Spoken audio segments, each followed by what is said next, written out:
Hello viewers, আমাদের সামনে উপস্থিত হয়েছেন পদার্থবিজ্ঞান বিভাগের 17-18 সেশনের নিলয় রেজাউল হক নিলয়। জি স্যার, বলুন। আচ্ছা, আমাদের প্রথমে হচ্ছে আমরা কানেকশন দিব। কানেকশন কিভাবে দিব? কানেকশন দিব হচ্ছে আমরা দেখব হচ্ছে এটা হচ্ছে আমার রেজিস্ট্যান্স বক্স। রেজিস্ট্যান্স বক্স থেকে আমার হচ্ছে মাইনাস কারেন্টটা যাবে হচ্ছে রেজিস্ট্যান্স বক্সে, দেন অপর প্রান্ত থেকে একটা তার আসবে হচ্ছে আমার সি পয়েন্টে। এখন সি এবং ডি এর মধ্যে একটা গ্যালভানোমিটার আছে, তাইলে এটা এ, এটা বি, এটা সি এবং এটা হচ্ছে ডি এবং এটা এ।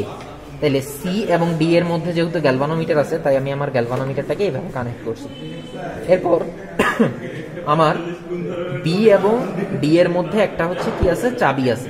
তাহলে এই চাবিটা আমার ইউজ হয়ে গেছে হচ্ছে পজিটিভ কানেকশন।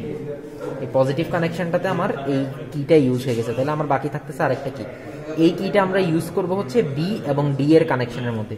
তাহলে আমি যখন বি এবং ডি কে একসাথে কানেক্ট করে ফেলি, তখন হচ্ছে আমার একটা চাবি এখানে বি আর ডি এর মধ্যে ইউজ হয়ে গেছে। এরপরে আমাদের সেট আপ হয়ে গেছে। দেন হচ্ছে আমরা কি করব, আমরা হচ্ছে এই জায়গাটাতে একটা জিনিস দেখব যে আমার ভোল্টেজটা একটু বাড়াইতে হবে। ভোল্টেজ বাড়াইতে হবে কেন? কারণ আমার ডিফ্লেকশনটা যে দিবে এটা হচ্ছে খুব ছোটোভাবে দেয়, তো দেখা যায় না। ডিফ্লেকশনটা যাতে খালি চোখে খুব ভালোভাবে স্পষ্ট দেখা যায়, তাই আমরা ভোল্টেজকে 5 এর মধ্যে রাখবো। দেন আমরা হচ্ছে এই প্রথমে আমরা যেই কাজটা করব সেটা হচ্ছে সবগুলো আমরা এখানে 10-10 তুলে এখানে হচ্ছে সবগুলো থাকবে, বসানো থাকবে। সবগুলো আমরা বসিয়ে হচ্ছে যখন হচ্ছে এই কিটা চাপ দিব, তখন দেখবো হচ্ছে আমার অনেক বেশি চলে আসতেছে ডিফ্লেকশন। এই